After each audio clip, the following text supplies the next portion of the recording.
Salutations, I'm StereoLotus77, and today we've got a super boring video for you guys. We got the boring gun.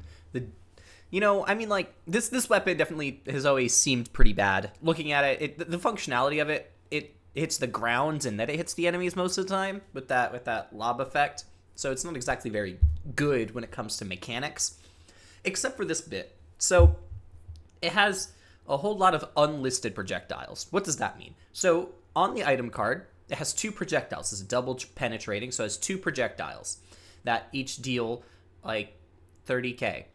So what happens is it shoots a blade. When the blade impacts the ground, it rolls a little bit, it splits. And now it's 3 projectiles.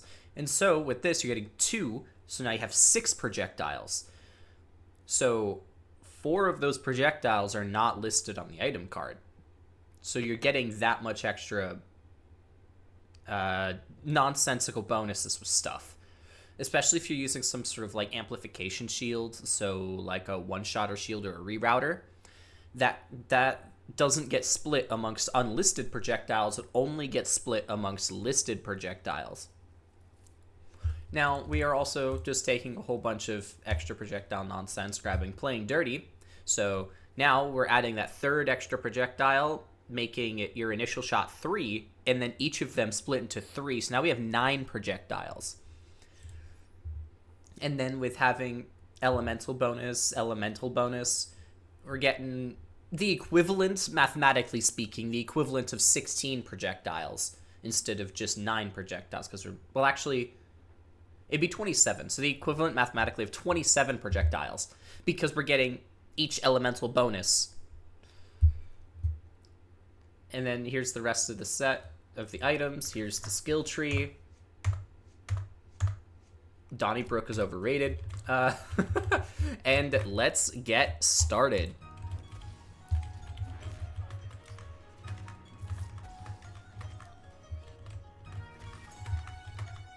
What are y'all's thoughts on Guardian Takedown? Because, I personally enjoy playing Guardian Takedown with other people. I have cartels on, don't I?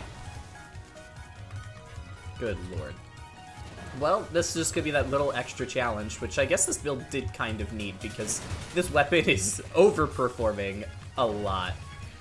I ran this through... Okay, so I got go mention Ruka again. Ruka's group was running Guardian Takedown, despite her absolutely hating it, but she wanted to practice for the hunt that's coming up. And so we were running Guardian Takedown, and I decided, well, I'm already on this character since we were just running other content. I'm just gonna run this through Guardian. That's where we're gonna test it. And I ended up, she has different mods that she plays a lot of the time, so it's usually Arms Race. We're running 10 times spawns in Arms Race with a whole bunch of other shenanigans.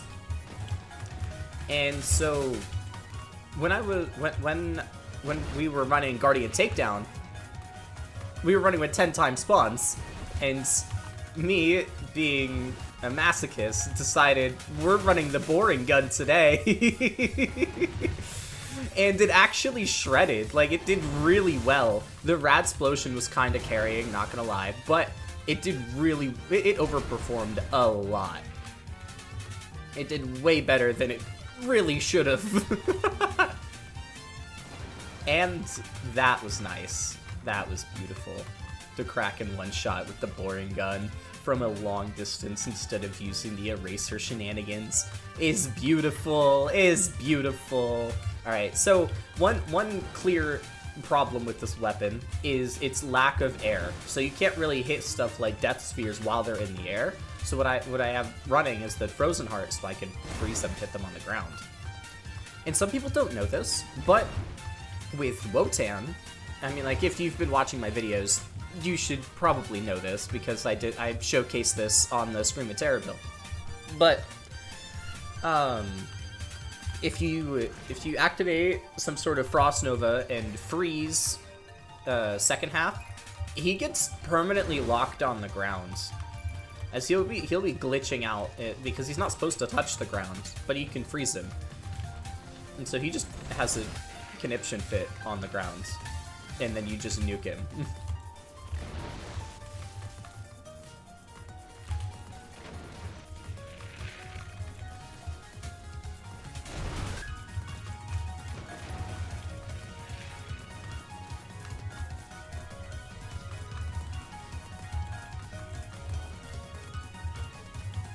I like aim.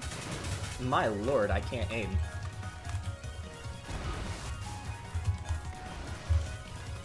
Didn't get to split. Didn't get to split. There we go. It needs to be at like perfect distance so that it gets to split, but it also hits all the projectiles, or most of them.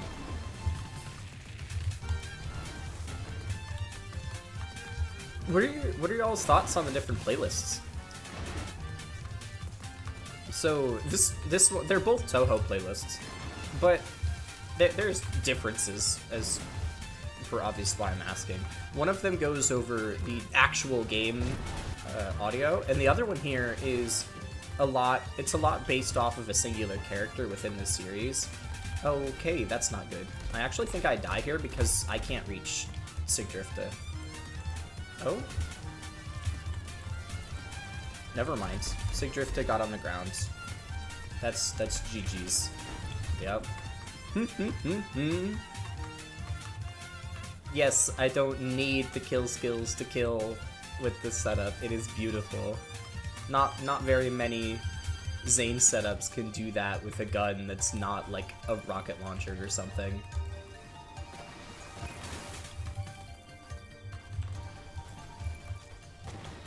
I've been burned by those barrels one too many times. Not taking the risk here. Especially when I'm this far away from the enemies.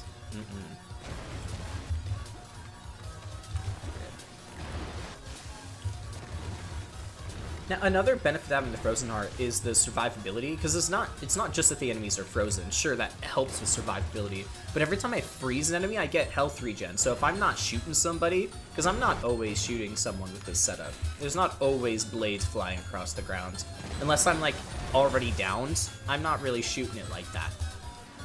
I'm mostly getting that nice toboggan, slide crit, smooth projectiles.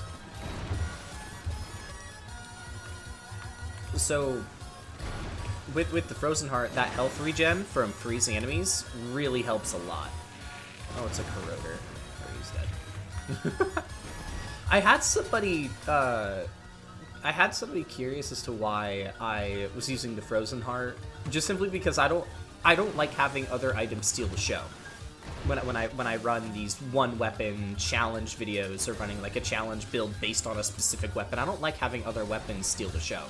That's why a lot of the times when you see me using a Guardian Angel, it's usually because it's required, not because it's just beneficial. Or even, I mean, like, or even just to showcase DLC stuff, and I'll have a non-DLC setup waiting in the background or already posted in the video for you guys, like I did with the Flacker. The Flacker, I had a Guardian Angel in the DLC run, and then in the non-DLC run, I did not run the Guardian Angel because Guardian Angel's DLC. So it's like, stuff like that. I don't like having other items steal the show. I like to be able to showcase the challenge part of the challenge build video.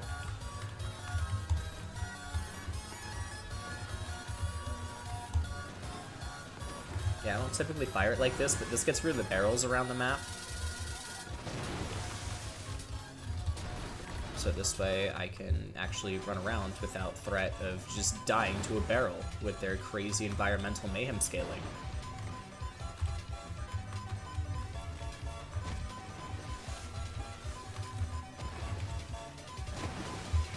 Oh, and I did, and the reason why I touched in red tree was because I needed duct tape mod.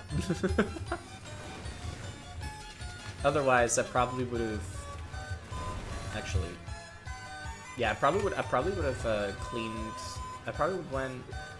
Actually, I don't even know where I'd go at that point. Having that many extra skills, I'd probably just add more stuff into blue or purple tree.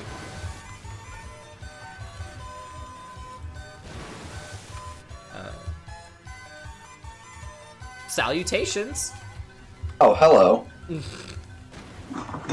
I just didn't want to interrupt whatever you were doing there. I'm recording a video. I guessed as much, I just didn't want to break your flow because it sounded like you had a thing going there. That's all good. I'm just talking about the build. Yeah, that's fair.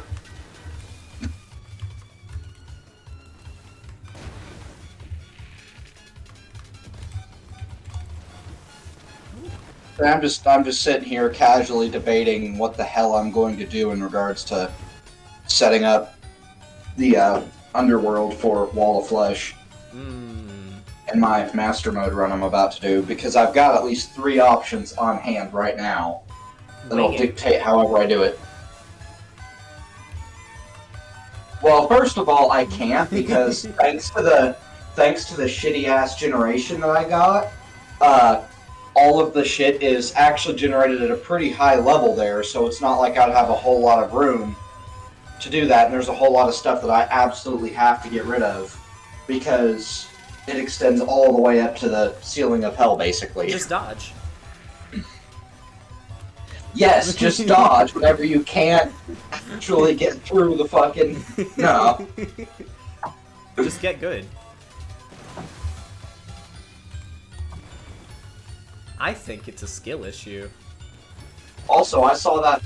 I just saw something about how, actually the whole just don't get hit mentality with a lot of bosses can actually end up being not necessarily a great thing in certain cases, because it causes you to not take... It causes you to play too safe and not utilize your resource pool of health that you have available. Whoa, yeah, that is very much a thing. There are certain circumstances, though, where you absolutely do not want to get hit. For example, Wall of Flesh melee. Or EOL daytime. Yeah, well, yeah. It's kind of extreme, but yeah.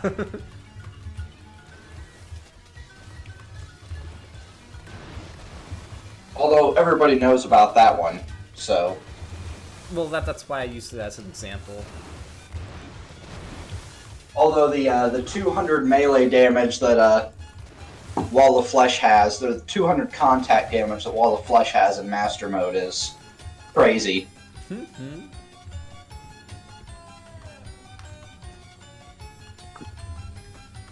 Although I've got 3 different mobility options that would be able to hack it, I'm pretty sure.